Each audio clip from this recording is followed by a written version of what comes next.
Je me destinais pas du tout à devenir metteur en scène.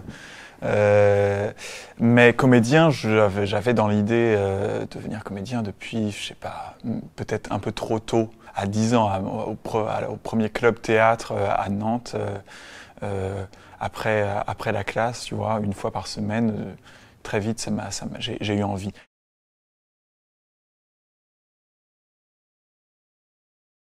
Je voulais faire les deux.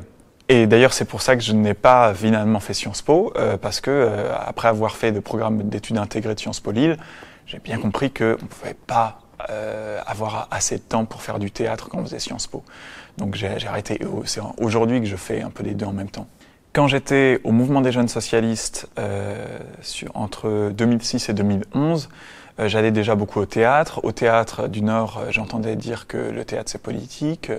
Sauf que moi, mes camarades du mouvement des jeunes socialistes, ils allaient jamais au théâtre. Donc quand j'ai commencé à écrire, quand on m'a proposé de faire une première carte blanche comme ça au Conservatoire de Lille, j'ai tout de suite commencé à me dire que je vais écrire sur la politique française, comme ça, avec un peu de chance, mes camarades vont venir. Et aujourd'hui, quand on joue à la Rose des Vents à Villeneuve-d'Ascq, je suis super content parce qu'ils viennent tous, un petit effet de bande. Très vite, j'ai compris, en écrivant une première pièce de théâtre à 18 ans qui parlait de l'affaire Polanski, ça avait commencé en affaire Polanski, ça avait continué en affaire Frédéric Mitterrand, il était question de sexe et de politique, et voilà, c'était avant l'affaire Dominique Strauss-Kahn, mais on commençait à se dire, tiens, là, il y a un sujet tant d'axes. Quand j'ai écrit cette première pièce, c'était plutôt sympa, voilà, ça avait bien marché. Par hasard, Laurent Atta et Julien Gosselin étaient venus à deux dans la salle. Ils avaient été invités par une des actrices qui connaissait Laurent Atta. Et moi, j'étais tout content de les croiser à la sortie et leur chaleureuse poignée de main en me disant « Ouais, c'est cool, bon courage, ouais, c'est cool. » Voilà, je me disais « Yes !» Voilà. À partir de ce moment-là, je me disais « Ok, je ne serai pas que acteur. » Stanislas Nordet dit ça. Il ne faut pas être que acteur. Il faut être acteur et quelque chose d'autre. Je crois que c'est vrai. On a besoin d'avoir une diversité de points de vue.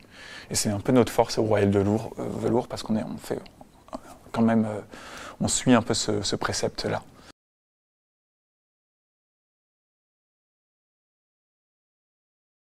Alors, après l'école du Nord, donc les 3 ans que j'ai passé entre 2012 et 2015 dans la 4e promotion d'école du Nord, j'ai fait un truc qui s'appelle l'Académie de la Comédie Française. Donc pendant 1 an, voilà, j'ai joué des petits rôles avec 5 autres personnes qui sortaient aussi d'école. Et on s'est dit, voilà, on peut faire du théâtre ensemble. Moi, j'ai écrit une autre pièce à ce moment-là, qui était ma 3e, toujours sous forme de carte blanche, mais cette pièce-là, l'année d'après, on a continué à la jouer.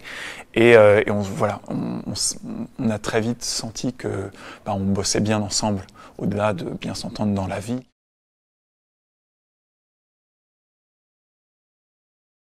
Ça m'est très important, l'art en général. Je me sens citoyen, oui, parce que je fais du théâtre qui est impliqué, qui questionne ce que c'est que la citoyenneté, qui questionne ce que c'est que la démocratie aujourd'hui. Pour autant, je ne fais pas du théâtre pour changer le monde. Si je voulais changer le monde, je ferais des vidéos sur YouTube parce que je toucherais beaucoup plus de monde d'un coup. Il fut un temps, c'est-à-dire qu'on n'est plus autant. Et ça, j'essaie de l'expliquer aux politiciens quand je les rencontre que je suis pas dangereux, tu vois. J'essaye de les rassurer en leur disant je touche peu de monde, vous pouvez me faire confiance parce que vous-même, regardez, vous avez si peu au théâtre. Je donne dans mes pièces parole à des gens à qui je ne donnerais pas la parole si je faisais des vidéos sur YouTube. Parce que je voudrais pas forcément relayer, tu sais, il y aurait un poids public de la parole qui serait pas le même. Mais j'ai envie de donner la parole dans mes pièces à des gens que je considère comme, pourquoi pas, des adversaires politiques. Et aujourd'hui, on en est où l'affaire du siècle de la politique, de la communication politique, de ces derniers mois, c'est McFly et Carlito, deux youtubeurs renommés qui donc sont invités à l'Élysée. Ça compte aujourd'hui. Et moi, je compte absolument pas. Donc, je suis super heureux de ne pas compter. Je pense que l'invisibilité est un super pouvoir. Et tant mieux.